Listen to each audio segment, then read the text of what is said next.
আমরা অনেকেই দার্জিলিংয়ের আশেপাশে অফবিট জায়গাগুলো ঘুরে থাকি দার্জিলিংয়ের ভিড় এড়িয়ে। তবে একটা দিন অন্ততপক্ষে রাখতে পারেন এই শৈল শহরের আমেজ নেওয়ার জন্য। এই একদিনের জন্য দার্জিলিংয়ে কাটাতে চাইলে কোথায় থাকবেন, কি খাবেন, কোথায় খাবেন, কোথা থেকে কেনাকাটি করবেন আর পায়ে হেঁটে কি ঘুরে দেখবেন, এই সমস্ত কিছু থাকবে আজকের এই ভিডিওতে। Good morning. আজ 4 অক্টোবর 2025 আর আমরা এখন রওনা দিচ্ছি এই দার্জিলিংয়ের পাশেই সিংমারি থেকে। দার্জিলিং ম্যালের কাছাকাছি একটা হোটেল আমরা পছন্দ করে নিয়েছি, সব কিছু আপনাদেরকে দেখাবো সেই দিকেই। আর এই জাস্ট আমরা গাড়ি ধরবো, এখানে আমরা সিংমারিতে এই আশীর্বাদ হোমস্টেতে ছিলাম। আর এই দেখুন সবাই এগোচ্ছে। আমরা এই যে 3 দিন ধরে ঘুরলাম দার্জিলিংকে মাঝখানে রেখে আমরা চারিপাশে ঘুরেছি। প্রথম দিন দাওয়াইপানি, তারপরে বিজনবাড়ি, আজকে সিংমারি। একদম ধীরে ধীরে দার্জিলিংয়ের কাছে এসেছি আমরা। আর আজকে আমরা একদম দার্জিলিংয়ে যাব, কিন্তু এই ট্রিপে আমাদের কোনো সাইট সিন নেই।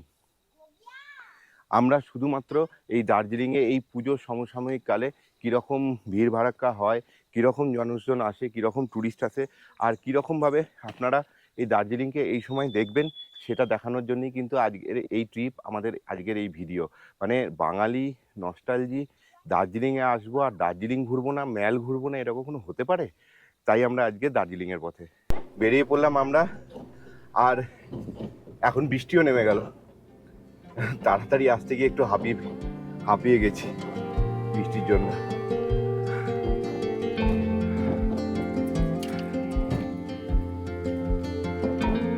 রাস্তা কত সরু দেখুন, একদম সরু রাস্তা।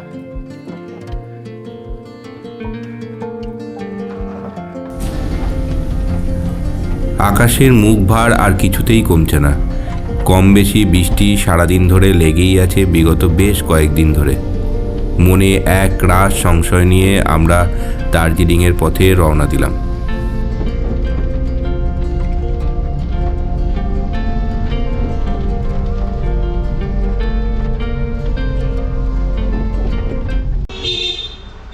এই হচ্ছে আমাদের হোটেল। মিনিট 10 আগেই আমরা পৌঁছে গেছি। আর এখানে এখনো পর্যন্ত আমাদের যে রুমটা আছে সেটা এখনো পর্যন্ত রেডি হয়নি, কারণ এখানে চেক আউট টাইম হচ্ছে 11টা। তো সময় লাগবে বললো, 1 ঘন্টা সময় লাগতে পারে। তো আমরা তাই একটু ওয়াকিংয়ে বেরিয়ে গেলাম। টিপ করে বৃষ্টিও পড়ছে।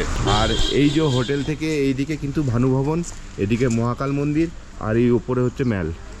চলুন, সব ওয়াকিং ডিস্টেন্স 3 থেকে 5 মিনিটের মধ্যে। এই হচ্ছে এলগিন হেরিটেজ হোটেল, আর তার ঠিক পাশেই কিন্তু আমাদের হোটেল খাম্বালা প্রাইভেট লিমিটেড, এই যে এইখানে। চলুন, খুব প্রাইম লোকেশন একটা। এই লোকেশন থেকে আপনারা সমস্তটা ওয়াকিং ডিস্টেন্সের মধ্যে পাবেন, তাও 5 মিনিটের মধ্যে। এই দেখুন লোকেশনটা, শুধু দেখুন হোটেল থেকে মাত্র 1 মিনিট হেঁটে তারপরে এই সিঁড়ি দিয়ে উপরে উঠলেই ম্যাল। সিঁড়ি দিয়ে উঠেই এখানে কয়েকটা ছবি তুলে এখন আমরা ডান দিকে রাস্তা ধরেছি, একদম ম্যালের দিকে যাব। আবার বৃষ্টি শুরু হয়ে গেল, টিপ করে বৃষ্টি পড়ছে আবার। আর একটা ছাতা নিতে হবে, আমরা একটা ছাতা নিয়ে এসেছি। এই দেখুন 2 মিনিট হাঁটলাম আর চলে এসেছি আমরা ম্যালে। এই যে ম্যাল, আর বৃষ্টিটা খুব জোরে পড়ছে, তার জন্য আমরা এই গাছের তলায় একটু দাঁড়িয়েছি। আমাদের কাছে তো একটাই ছাতা। দেখি ওইদিকে ছাতার দোকান থাকলে একটা ছাতা কিনতে হবে আগে। এই আস্তাবলের রাস্তায় একটা দোকান পেলাম যেখানে ছাতা পাওয়া যাচ্ছে। এই যে এই বড় ছাতাগুলো 300 টাকা করে দাম বলছে, আর এখানে ছোট যে ছাতাগুলো আছে সেগুলো 250 টাকা করে দাম বলছে। আমরা এখানে এই একটা ছাতা নিয়ে নিচ্ছি। এই দেখুন সব ঘোড়া এখানে রয়েছে আস্তাবলের রাস্তা।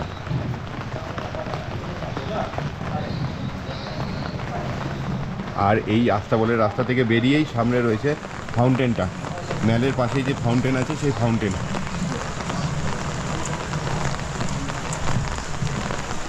এখন সকাল 9টা বাজতে যাচ্ছে, এখনও সমস্ত দোকান খোলেনি। মোটামুটি 10:30 11টা নাগাদ সব দোকান খুলবে। এই যে ফাউন্টেন, এই দেখুন আমরা এই রাস্তা দিয়ে এসছি। আর এই দিকে হচ্ছে নিউ মহাকাল মার্কেট যেটা আছে সেই মার্কেটের রাস্তা, আর এই দিকে হচ্ছে গিয়ে আস্তাবলের রাস্তা। এদিক দিয়ে আমরা গিয়ে ছাতা কিনলাম। আর গোটা ম্যালটা দেখুন এখন পুরো ফাঁকা। আর সামনেই ম্যালে পুজো হয়েছিল, সেই প্যান্ডেল এখনও রয়েছে, দুর্গাপুজোর প্যান্ডেল। কেদারনাথের আদলে করা এই প্যান্ডেল। এই যে ম্যাল, দার্জিলিংয়ের ম্যালের যে এই এলসিডি স্ক্রিন চলে বড়, আর এই যে বসার জায়গা করা রয়েছে এইখানটা। আর আমরা যাব তার বাঁ দিক দিয়ে ওই নিউ মহাকাল মার্কেটের দিকে, ওইদিকেই মহাকাল মন্দিরও আছে। আপনাদের জানার জন্য বলে রাখি, এই যে আমি বারবার বলছি নিউ মহাকাল মার্কেট, এই ম্যালের পাশে থাকা মহাকাল মার্কেট এখন শিফট হয়ে গেছে ভানু ভবনে। ওই সিঁড়ি দিয়ে উঠতে হবে এবার, বৃষ্টিটা বড্ড জ্বালাচ্ছে। চলো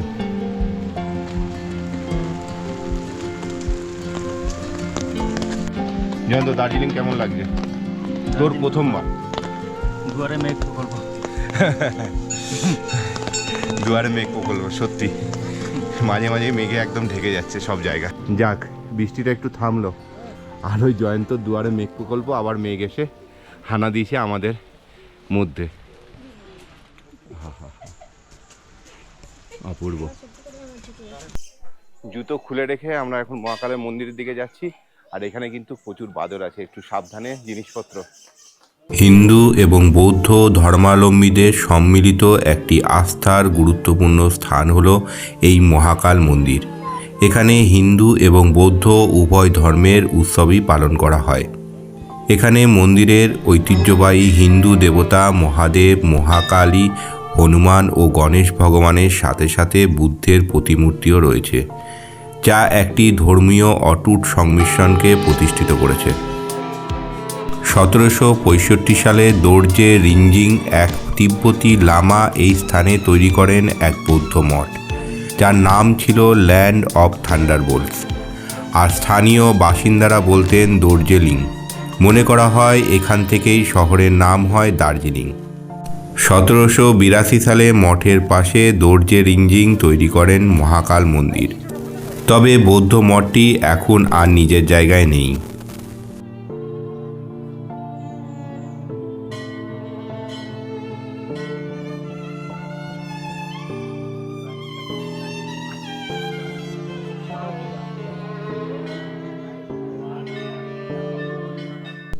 महाकाल बाबा स्वयं प्रकट हुए हैं, ब्रह्मा विष्णु महेश नाम बोल कर, ठीक है। यहाँ बुद्धिस्ट और हिंदू दोनों पूजा करते हैं मिलकर। जो अपनी इच्छा श्रद्धा पूजा करता है भगवान उसको पूरा करते हैं। आप भी श्रद्धा पूरा कीजिए, आपका भी पूरा हो जाएगा। लेकिन श्रद्धा भक्ति पूजा करना पड़ता है। ये इंडिया में ही जगह है जहाँ के दोनों मिलकर पूजा करते हैं, एकदम शांति से पूजा करते हैं। মহাকাল মন্দির ঘোরা হয়ে গেল, আমরা এখন যাব কেভিন টার্সের দিকে। এখান থেকে মাত্র 650 মিটার, মিনিট 10 টাইম লাগবে। এখানে এই কি সুন্দর লাগছে পাইন গাছগুলো। এই মহাকাল মন্দির থেকে নামার রাস্তায়, উঠবার এবং নামবার রাস্তাতেই আপনারা এই পাইন গাছগুলো পাবেন। দারুণ লাগছে কিন্তু। দেখুন ধীরে ধীরে মেলে লোকজন আসতে শুরু করেছে, বৃষ্টিটাও কমেছে, আর রাস্তা বল থেকে ঘোড়াও বেরিয়ে আসছে। আমরা আবার চলে এসেছি এই ফাউন্টেনের সামনে, এই যে মেলের সামনে ফাউন্টেন, আর এই ডান দিকের রাস্তা ধরে এখন কেভিন টার্সের দিকে আমরা যাব। যদি এখন ফাঁকা পাই, টাইম হয়ে গেছে মোটামুটি 9:43 দেখা যাক, ভিড় তো হবেই, হবে 9:10 বাজে। আমি কিন্তু সেরকম ভিড় লক্ষ্য করলাম না দার্জিলিংয়ে, মোটামুটি ঠিকঠাকই আছে, হালকা ফুলকা আছে। হয়তো বেলা বাড়লে আরও ভিড়টা বাড়তে পারে। দার্জিলিং আসবো আর গ্লিনার্সের দামে দাঁড়িয়ে ছবি তুলবো না, তাহলে তো দার্জিলিং আসাটাই বৃথা। লাইন লেগে গেছে রীতিমতো, কোনো রকমে জোর জবরদস্তি ঢুকে ছবি তুলে নিলাম। আমরা কেভিন টার্সে এসেছিলাম, দেখুন এখানে লাইন, এখানে আর ব্রেকফাস্ট করা হবে না, প্রচুর লাইন, পুরো ফুল, সবাই লাইনে দাঁড়িয়ে রয়েছে। কিন্তু ডিসিশন নিচ্ছি এখন, আজকে খাবো না কালকে আসবো, কালকে সকালে ব্রেকফাস্টই করতে হবে মনে হচ্ছে। কেভিন টার্সে জায়গা না পেয়ে আমরা আবার গ্লিনারিজে এলাম। দার্জিলিংয়ের পুরনো বিখ্যাত ঐতিহ্যবাহী ক্যাফেগুলির মধ্যে গ্লিনারিজ হলো অন্যতম। এটি প্রায় 150 বছরের পুরনো। সকালের জলখাবার থেকে শুরু করে পেস্ট্রি, বার্গার, স্যান্ডউইচ সবই পাওয়া যায়। খুব খিদে পেয়েছে, রিয়ানের খুব খিদে পেয়ে গেছে, আর লাইনেও দাঁড়িয়ে থাকতে পারছে না। যারাই দার্জিলিংয়ে আসে তারা অন্ততপক্ষে একবার এখানে এই রুফটপে বসে এই ঐতিহ্যবাহী রেস্তোরাঁর খাবারের স্বাদ আস্বাদন করে থাকে। আর আমি বা নিজেকে সবার থেকে আলাদা করি কী করে?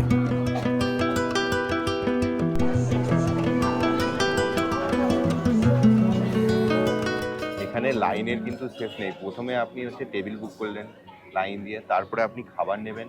সেই খাবারটা নিতে হয়তো আপনাকে বেশি সময় দিতে হবে না, কিন্তু তারপরে সেই খাবারটা আপনাকে লাইনে দাঁড়িয়ে বিল মেটাতে হবে। বিল মেটানোর পরে তারপরে আপনাকে আবার কিন্তু এসে গরম করতে হবে। সব কিছুর জন্য একটা লম্বা প্রসিডিওর সময় লাগবে। আর এখানে কিন্তু সেলফ সার্ভিস, এখানে কেউ আপনাকে অ্যাটেন্ড করতে আসবে না, আপনি নিজের মতো পছন্দ করে খাবার নিয়ে আসবেন। রেয়ান খেয়ে নেবে, চিনি নাই কিন্তু এর মধ্যে, ঠিক আছে? হ্যাঁ না, রুফটপে বসতে যেমন ভালো লাগে, এই বাইরের দৃশ্য দেখতে দেখতে এখানে খাওয়া যায়, কিন্তু আর একটা ডিসঅ্যাডভান্টেজ আছে। এই যে বৃষ্টি নেমে গেছে, বৃষ্টি পড়ছে, এখন আমরা কোথায় যাব? ব্যাপারটা বুঝতে পেরেছেন তো কি গন্ডগোলের? তবে ওনারা চেষ্টা করছে একে একে ভেতরে শিফট করার জন্য। দেখি, আমাদের এই বেডটা বৃষ্টিতে ভিজে গেছিলো, আবার নতুন করে ওনারা এনে দিল। 11:10 বাজছে আর আমরা এই এখন গ্লিনারিস থেকে বেরোলাম। আর সর্বসাকুল্যে আমাদের বিল হয়েছে মোটামুটি 1200 টাকা মতো, 1200 থেকে 1300 টাকা মতো বিল হয়েছে সব কিছু নিয়ে। বেকারি আইটেম আর যা যা খেলাম আমরা সবই আপনাদেরকে দেখালাম। তবে খাবারের কোয়ালিটি যথেষ্ট ভালো, কিন্তু আপনাকে একটু সময় নিয়ে আসতে হবে এখানে। এরকম যদি সকালবেলায় ব্রেকফাস্ট করতে আসেন তাহলে সময় নিয়ে আসতে হবে, কারণ লাইন তো থাকবেই। আমরা আবার বেরিয়েছি বৃষ্টির মধ্যে, টিপটিপ করে বৃষ্টি পড়ছে। আমরা চৌরাস্তার দিকে যাচ্ছি, চলুন। আমরা এখন চৌরাস্তার কাছাকাছি চলে এসেছি। এবার যাবো আমরা ক্লক টাওয়ারের দিকে। জাস্ট ওইখানে পুলিশ চৌকি, ওই পুলিশ চৌকি থেকে আমরা ডান দিকে কিছুটা নামবো, নেমেই বাঁ দিকে ক্লক টাওয়ার আছে। আমরা ক্লক টাওয়ারের কাছাকাছি চলে এসেছি একদম, এই ঐতিহ্যবাহী দার্জিলিংয়ের ক্লক টাওয়ার। আমরা ম্যাল ঘুরে গ্লিনারিস থেকে খাওয়া দাওয়া করে ওই দিক দিয়ে নামলাম, আর এই দিক দিয়ে আমরা আবার যাচ্ছি। এই দিক দিয়ে আমাদের হোটেল মাত্র 400 মিটার দূরে। মধ্যস্থানে আমাদের হোটেল, চারিদিকে হচ্ছে কিছু সমস্ত স্পটগুলো। আপনি মহাকাল মন্দির বলুন, ম্যাল বলুন, ক্যাবিন টার্স বলুন, অথবা হচ্ছে গ্লিনারিস বলুন, সব কিছু সামনাসামনি। ফার্স্ট ফ্লোরে আমাদের 204 নম্বর রুম দিয়েছে। চলুন আপনাদের রুম ট্যুরটা করিয়ে নিই। 204 নম্বর রুম, এই যে রুম। এখানে একটা সিঙ্গেল বেড আছে, একটা বেডসাইড টেবিল, দুটো সোফার বসার জায়গা দিয়েছে। প্রিয়াঙ্কা হাঁপিয়ে গেছে, এতক্ষণ হাঁটাহাঁটি করে হাঁপাচ্ছে আর বসে গেছে। আর এখানে একটা সেন্টার টেবিল দেওয়া রয়েছে, তাতে জলের জাগ এবং গ্লাস দেওয়া আছে। আর এইখানে রয়েছে একটা বড় বেড, যেখানে মোটামুটি 3 থেকে 4 জন শুয়ে যাওয়া যাবে, কোনো অসুবিধাই হবে না। আর এখানে রয়েছে একটা টিভি, যে টিভিটা আমাদের কোনো কাজে লাগবে না। বেশ সুন্দর, নিট অ্যান্ড ক্লিন, পরিষ্কার পরিচ্ছন্ন রুম। ওখানে একটা ডাস্টবিন দেওয়া রয়েছে, আর এদিকে হচ্ছে ওয়াশরুম। এই যে গিজারের ব্যবস্থা আছে, ওয়েস্টার্ন কোমোড, আর এদিকে একটা ওয়াশ বেসিন দেওয়া রয়েছে, সাবান দেওয়া রয়েছে, মগ, বালতি, এই সব কিছু দেওয়া রয়েছে। এখানে একটা মিরর দেওয়া রয়েছে। আর সব থেকে আমার ভালো লেগেছে, এখানে জামা হ্যাঙ্গিং করার জন্য, মানে জামা কাপড় হ্যাঙ্গিং করার জন্য একটা এরকম হ্যাঙ্গিংয়ের জায়গা দেওয়া রয়েছে। বৃষ্টিটা দেখুন শুধু, কি বৃষ্টি পড়ছে। এই যখন থেকে আমরা মোটামুটি রুমে ঢুকেছি তারপরের থেকে টিপটিপ টিপটিপ করে বৃষ্টি পড়ে যাচ্ছে। সেই 11টা নাগাদ শুরু হয়েছে, 11:30 নাগাদ, তারপর থেকে কন্টিনিউ বৃষ্টি পড়ছে। আর এখন ঘড়ির কাঁটায় টাইম হচ্ছে 2:26। তো আজকে মনে হচ্ছে ঝোলাবে, আজকে আর কোথাও বেরোতে পারবো বলে সন্দেহ লাগছে। অনেক প্ল্যান করেছিলাম, অনেক কিছু ভেবেছিলাম, জানি না কি হবে। আর আমরা এখন এসছি এখানে, এই যে হোটেল শ্যামবালা প্রাইভেট লিমিটেড, এখানে নিচেই এদের রেস্টুরেন্ট আছে, সেই রেস্টুরেন্টে আমরা লাঞ্চ করতে এসেছি। মাছের ঝোল ভাত অর্ডার করেছি, বললে একটু বসতে হবে দাদা, দারুণ ভিড়। ভাত, ডাল, আলু ভাজা, কুমড়ো আলুর সবজি, রুই মাছের ঝোল, চাটনি, পাঁপড় ভাজা দিয়ে দুপুরের লাঞ্চ সারলাম। খাবারের মান ছিল অ্যাভারেজ। হোটেল শ্যামবালার পাশেই রয়েছে কিন্তু এখানে বাইক বা স্কুটি আপনি রেন্ট নিয়ে ঘুরতে পারেন। শুধুমাত্র আপনার আইডি শো করবেন আর ড্রাইভিং লাইসেন্সটা এনারা রেখে নেবেন, তারপরে আপনি স্কুটি অথবা बाइक हायर करते पारबेन एखान थेके। हमारा बाइक रेंटल है, बाइक स्कूटी रेंटल दार्जिलिंग में। ये रोड का नाम है एलिस बिल्ला रोड, ठीक है। और हमारा स्कूटी भी मिल जाएगा, बाइक भी मिल जाएगा। बाइक में मेटियर, क्लासिक, हंटर, उस स्पोर्ट्स बाइक उतना नहीं मिलता है, वो बाइक भी मिल जाएगा। स्कूटी में आपका एंटॉक और यामाहा ZR भी मिल जाएगा। उसका प्राइस है इनफील्ड का प्राइस है 1500, थोड़ा डिस्काउंट करके 1300 तक हो जाएगा, ठीक है। और स्कूटी का प्राइस है 1000, डिस्काउंट करके 800 तक हो जाएगा। और ऑन रोड सर्विस में आपका उधर आप जाएंगे, घूमने के लिए जाएंगे किधर, आपका बाइक, हमारा बाइक स्कूटी ख़राब हो गया है तो उधर एक्सटेंड के लिए हम पहुंचा देंगे। अच्छा, ये भी हो सकता है। और किसी भी फ्रॉड नहीं होता है इधर। स्क्रैच वगैरह थोड़ा स्क्रैच नहीं देखते, जो टूटा के लेके आ जाएगा ना, उसको थोड़ा बनाना पड़ेगा, वही है। डॉक्यूमेंट वगैरह क्या डॉक्यूमेंट में हम आपको कोर्ट का अथॉरिटी होगा, हमारा कोर्ट का अथॉरिटी हम आपको बना के दे देंगे, क्योंकि हमारा बाइक आपको चलाने के लिए दे रहे हैं, इसलिए। सब जगह ऐसा होता है कि जो बंदा आपका स्कूटी या बाइक हायर करते हैं, हेलमेट आप लोग प्रोवाइड करते हैं? हाँ, एकदम। अगर पिलियन रहेगा उनके साथ तो आप लोग हेलमेट प्रोवाइड करेंगे? हाँ, करेंगे, तो हेलमेट भी प्रोवाइड हो जाएगा। তাহলে কোনো চিন্তাই নেই। এবার দার্জিলিং আসুন ঘুরতে, আর এখান থেকে হায়ার করুন স্কুটি অথবা বাইক, আর ঘুরুন নিজের মতো করে। ঘড়ির কাঁটায় 4:51। আমরা আবার ম্যালের কাছে চলে এসেছি এই ম্যাল ঘুরতে। সন্ধেবেলায় ম্যালে থাকবো, এটাই আমাদের প্ল্যান ছিল সেই হিসাবে। আর এই জায়গায় দেখুন বেশ কিছু ট্যুরিস্ট কিন্তু এখন এসে ভিড় করেছে এখানে। ওয়েদার কিন্তু এখনও খারাপ, বৃষ্টি সারাদিন ধরেই হচ্ছিল টিপটিপ করে, এই সময় একটুখানি কমেছে। আর ওইদিকে আকাশ মেঘলা।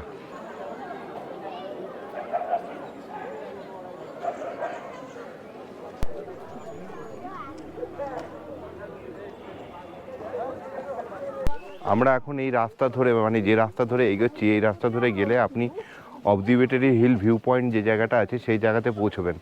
এদিকে কিন্তু সুন্দর রাস্তার ধারে বসার জায়গা করা রয়েছে, আপনারা এখানে হাঁটতে হাঁটতে এসে রিল্যাক্স করতে পারেন। কত মানুষ বসে রয়েছে এইখানে, ট্যুরিস্টদের ভিড় দেখুন, সব গ্যাদারিং এখানে হয়েছে। এই বিকেলটা এখানে কাটাবার জন্য এসছে। সুন্দর বসার জায়গা করা রয়েছে, আর জায়গাটা দারুণ দেখুন, কি অপূর্ব লাগছে। যদিও কাঞ্চনজঙ্ঘা দেখা যাচ্ছে না, কিন্তু তাও সুন্দর লাগছে।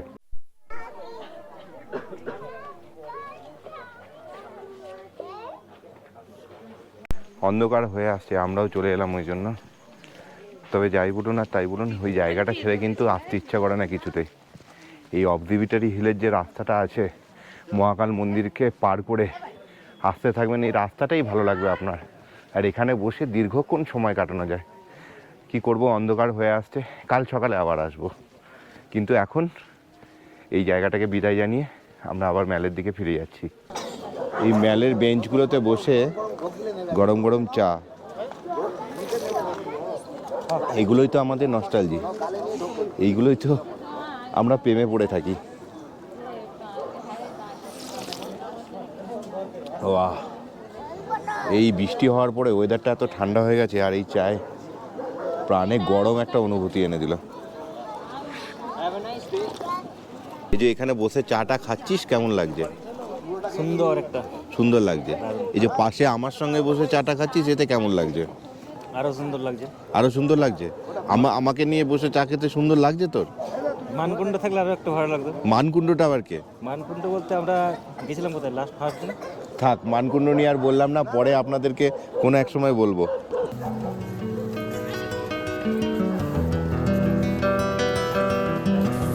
এই ম্যালে চেয়ারে বসে দীর্ঘক্ষণ সময় কাটানো যায়, কিন্তু বারবার বৃষ্টির কারণে ম্যাল একটু ফাঁকা ফাঁকাই ছিল। এই মেঘলা আকাশে আলোকোচ্ছল দার্জিলিং ম্যালকে লাগছিল আরও মায়াবী। আর এই প্যান্ডেলে পুজোর দিনগুলিতে কতই না সমারোহ ছিল মানুষজনের। ম্যালের যদি কেউ আসল মজা নেয় তাহলে কিন্তু এরাই দিচ্ছে। দেখুন, পুরো বাঘ বাচ্চার মতো বসে রয়েছে এরা। এই দেখুন, রেহানের আবদারে ম্যালের উপরে একটি ক্যান্ডির দোকান থেকে আমরা কিছু ক্যান্ডি কিনলাম। তবে তার দাম ছিল মারাত্মক, মাত্র 100 গ্রামের দাম নিয়েছিল 250 টাকা। তারপর এই দোকানটিতে একটু ঢু মেরেছিলাম। বিভিন্ন মানে চা বিক্রি হচ্ছিল, সঙ্গে ছিল বিভিন্ন সুভিনিয়ার।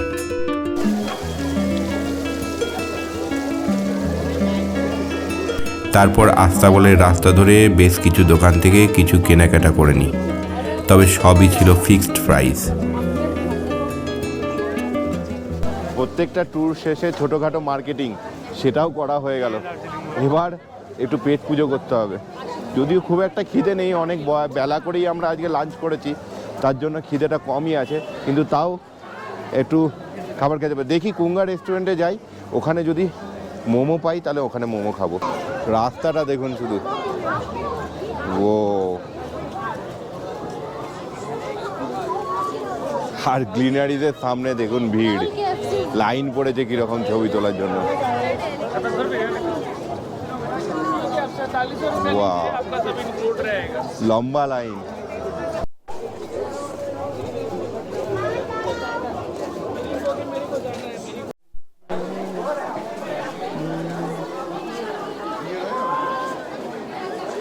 ওয়াও ওয়াও ওয়াও, ভিড় দেখুন।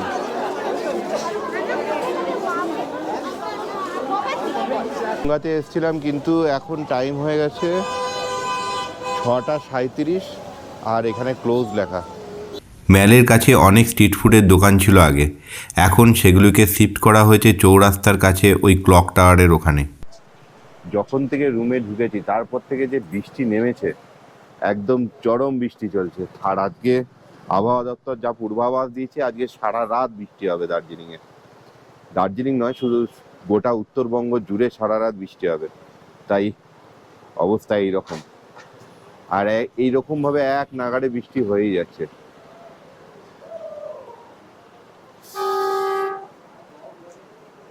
রাত 10টা বাজছে আর বাইরে মুষলধারায় বৃষ্টি চলছে, আর লোডশেডিং হয়ে গেছে, দারুণ বৃষ্টি চলছে, মেঘ ডাকছে।